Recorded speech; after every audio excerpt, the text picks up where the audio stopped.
Naghahanap ka ba ng pagkakakitaan online? Alam mo ba na po pwedeng kumita sa CapCut? Para sa mga hindi nakakaalam, ang CapCut ay isang editing apps na ginagamit ng karamihan ng mga social media influencers sa pag-i-edit ng kanilang mga video on Facebook Reels, Facebook, Instagram, TikTok, YouTube, at marami pang iba.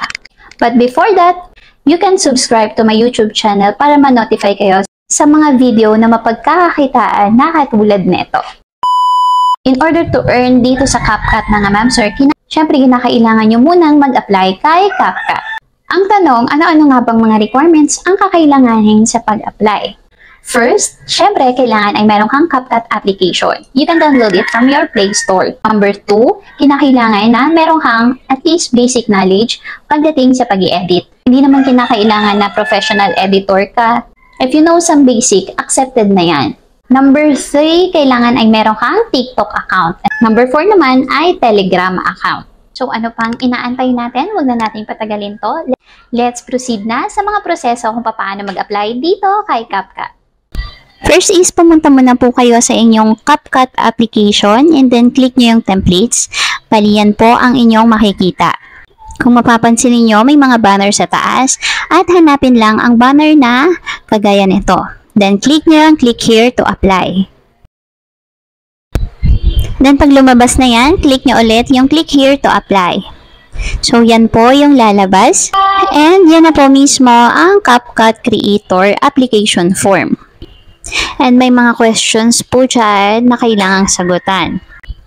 So, una na po yan, where did you find our CapCut Creator Recruitment Program?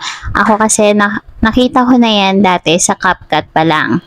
Okay, next slides is how to do your video task. Step 1, pumili ng isang video sa next page, i-click ang link para makita. Step 2, using CapCut app, gayahin ang napili mong task. And then step 3, once done, i-post ito sa TikTok profile mo at i-copy ang link sa next page. Next is how to choose your task. Mayroong tatlong task na pagpipilian. Number 1 is calendar template date plus music plus photo slideshow. Click natin yung link para makita yung sample video. So, ayan siya. So, palagay ko mga ma'am sir ay kayang-kaya po ninyong magaya ang mga video na nandito sa mga task. And then for task number 2, voiceover plus friends concept material plus photo slideshow plus text overlay. So, click lang yung link para makita yung sample video. So, ayan siya. Hindi naman ganun kakomplikado yung video na ito sa task number 2. I think kayang-kaya nyo po ito mga ma'am sir. Sa task number 3 naman is colored text plus smile effect plus voiceover. So, click lang ulit yung link para ma-view yung sample video. So, ayan siya for task number 3. Next naman, kailangan yung sagutan anong task ang inyong ginaya. So, napili ko ay use yung task number 1. Next naman, TikTok link ng iyong video task na ginaya. Kukunin nyo po yung link doon sa inyong TikTok account at ipipaste nyo po dyan. And may reminder si CapCut na dapat ang applicant ay 15 years old and above. And then, ilagay nyo lang po ang inyong CapCut username at ang inyong CapCut ID. Sa CapCut ID naman po, make sure lang na tama po yung ating na-input na CapCut ID. Anyway, meron naman po ang nilagay na mga reminders kung mapapansin niyo si CapCut nang sa ganon, maiwasan natin na mag-fill sa ating application dito kay CapCut. Ito nga pala yung aking CapCut ID. Okay, next naman na kailangang i-input is yung inyong birthday.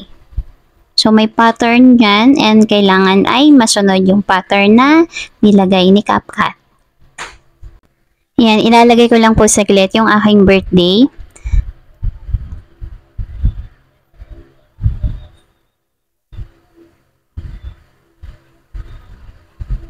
Next naman is yung inyong current location. So, kami is under kami ng Luzon. So, Luzon yung aking pinili. And then, click nyo lang yung susunod. Province. Under kami ng Cavite, Imus. So, fill out nyo lang po lahat ng mga kinakailangang sagutan dyan. Next is, how do you connect to the internet? Sa amin po is Wi-Fi. And then, of course, your mobile number. And then, next dyan is yung inyong Telegram account link. So, reminder po ulit, your CapCut ID must be your Telegram surname. So, kailangan ay pareha sila. So, para makuha yung Telegram link, i-check ang step-by-step guide sa baba. So, may guide dyan, sundan nyo lang po. Kung wala naman po kayong Telegram account, pwede naman pong gumawa. So, next is, how to get your TikTok link.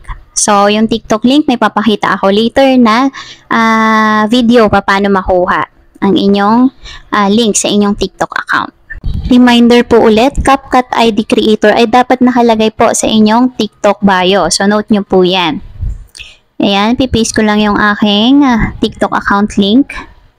So, punta lang po kayo sa inyong TikTok account, click profile, and then click nyo po yung tatlong guhit sa taas. And then, click nyo lang yung copy link, automatic na po yun, and then paste nyo lang po dito. Make sure nyo lang po na nasunod lahat ng pinapagawa ni CapCut sa inyong application para po ay makapasa po tayo dito. Next question naman, are you currently a student, working, or not? So ako, since di naman ako student, di naman ako working, nasa bahay lang, so nilagay ko na lang, yung nilagyan ko na lang is yung out of school. And then, after nyan, kung may napili na kayo, click nyo lang yung susunod.